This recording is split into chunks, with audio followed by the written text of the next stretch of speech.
You got guys that punch hard and hit hard, and you got guys that come out and win a few rounds. But nothing really was tough. Okay.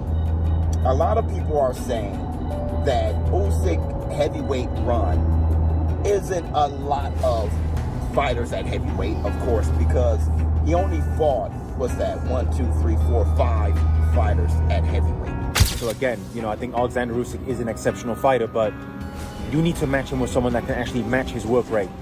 Okay, and for me, Adrian Caballero can match his work rate. He's going to go to the body. He's going to follow a game plan. Floyd Mayweather thinks the boxing world is too quick to label new stars as legends.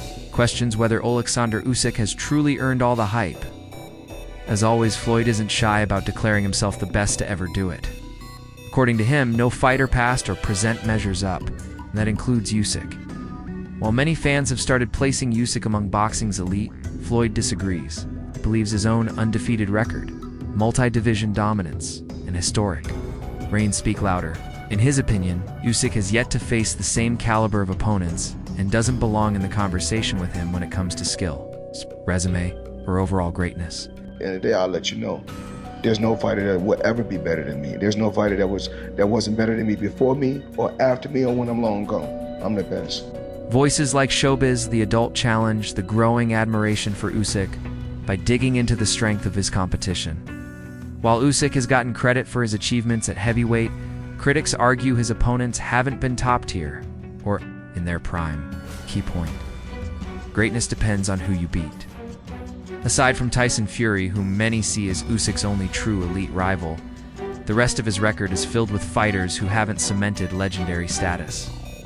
If his victories lack quality names, then his rise to the top may not be as impressive as it seems at first glance. That Usyk heavyweight run isn't a lot of fighters at heavyweight, of course, because he only fought, what's that, 1, 2, 3, 4, 5 fighters at heavyweight. But they saying that it's full of quality, right? I want you to understand, full of quality. Witherspoon isn't an all-time great heavyweight. His brother, Tim Witherspoon, you can argue. But Chance Witherspoon, no. Derek Chisora is not an all-time great heavyweight. He's not. He's a fantastic competitor, but if you look at who he fought and look at who he lost to, Chisora is not an all-time great heavyweight. He's not. Dubois is not yet an all-time great heavyweight. Look at who he fought, who he struggled with, who he lost to. Dubois is not an all-time great heavyweight. So we're left with, when you say quality, we're left with Tyson the Gypsy King Fury and Anthony A.J. Joshua. Now, if you guys think that A.J. is an all-time great heavyweight, you can. I can understand that. I definitely can. There's an argument to be made. But Anthony Joshua, when you think about him and a lot of ops from other great heavyweights, Anthony Joshua lost to the likes of Ruiz, been knocked out by Ruiz, was knocked out by Dubois. Anthony Joshua, I'm not sure if you would consider him an all-time great heavyweight, but you can make an argument. Tyson Fury definitely can. So beating Tyson Fury twice is really Usyk's claim to fame. It's this thing. And some analysts say Usyk's true brilliance isn't about his heavyweight resume, but rather his skills across all weight classes. They highlight his elite movement, defense, and ring intelligence skills that make him a standout in today's game. Yet even these analysts stop short of calling him a true heavyweight ultimate.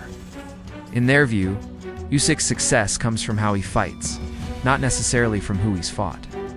That means while he's undoubtedly one of the most gifted boxers active today, it's still unclear if he belongs in the same league as legends from the past. But let's talk about Usyk. His performance was mwah. Okay, that's number one. And many of you say, well, Usyk is a top 10 all-time great heavyweight. I don't agree. Because Usyk has only had like 7 heavyweight fights.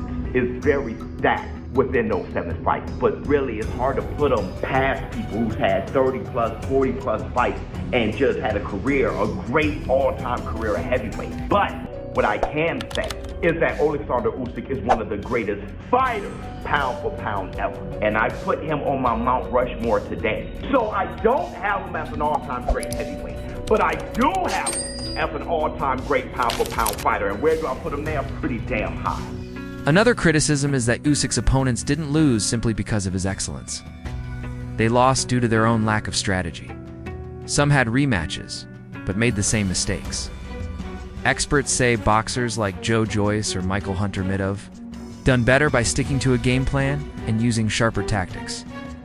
The point is, most of Usyk's challengers didn't bring the right tools or adjustments into the ring. If more heavyweights were trained to match his timing and footwork, we might see different outcomes. Instead, many walked in underprepared, giving Usyk an easier path to victory. A bit harsh on Daniel Dubois after the fight. And I actually think I'm, being fair in being a bit harsh on him.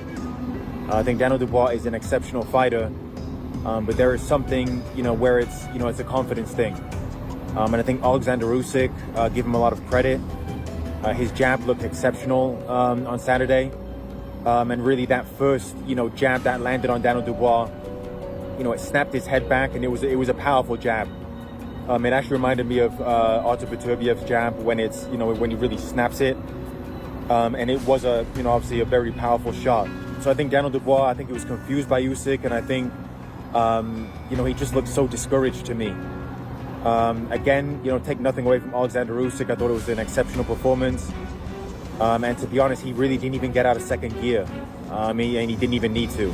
Now, obviously, there's a lot of, talk about what he's going to do next. In my opinion, really, there's only one fight that I would actually want to see. For me, that's Adrian Caballel. I think Adrian Caballel is someone that, number one, knows how to go to the body.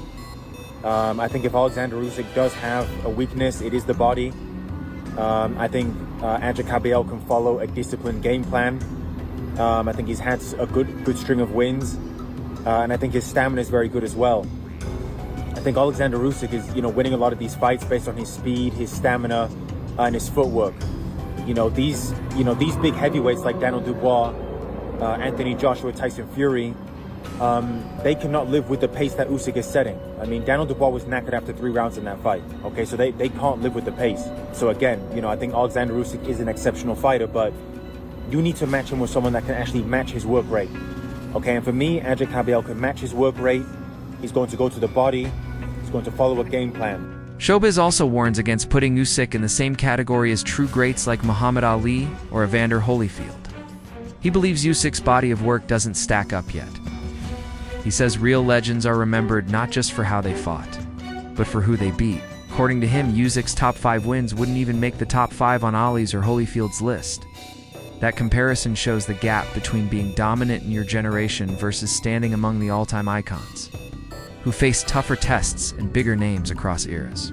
Run. I cannot put that over the likes of Evander the Real Deal Holyfield fighting and beating the likes of Riddick Bowe, beating the likes of George Foreman. When he beat George Foreman was a killer.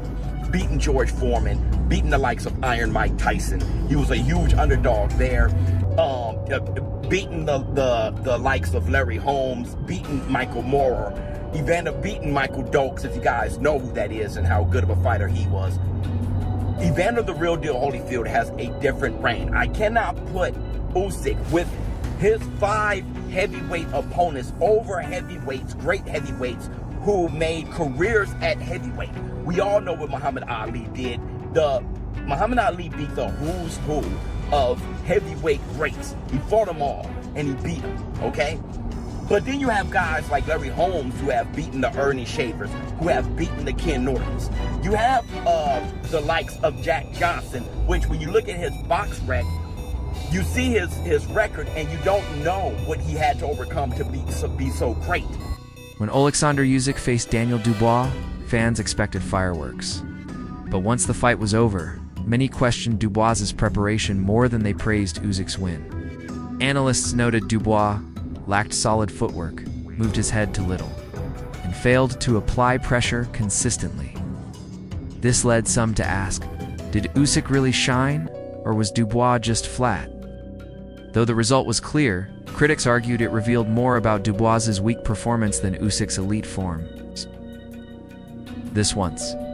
again sparked debates over the quality of opposition Usyk is really up against. Was very pro-Dubois, and we were willing him on being a London boy and stuff like that. I thought he won the first round. I thought Usyk won the second round, but I thought there was arguments for certainly giving Dubois the third round. But you could see, even if he was in the fight, things were starting to change after the second round.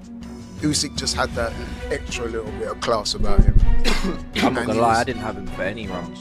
I just thought Usyk was so dominant, and that jab. And I'm not no boxing expert. I'm a casual. I'm a heavyweight casual. I just love to see big heavyweights box each other and knockouts. But I just feel like Usyk just was not even out of second gear.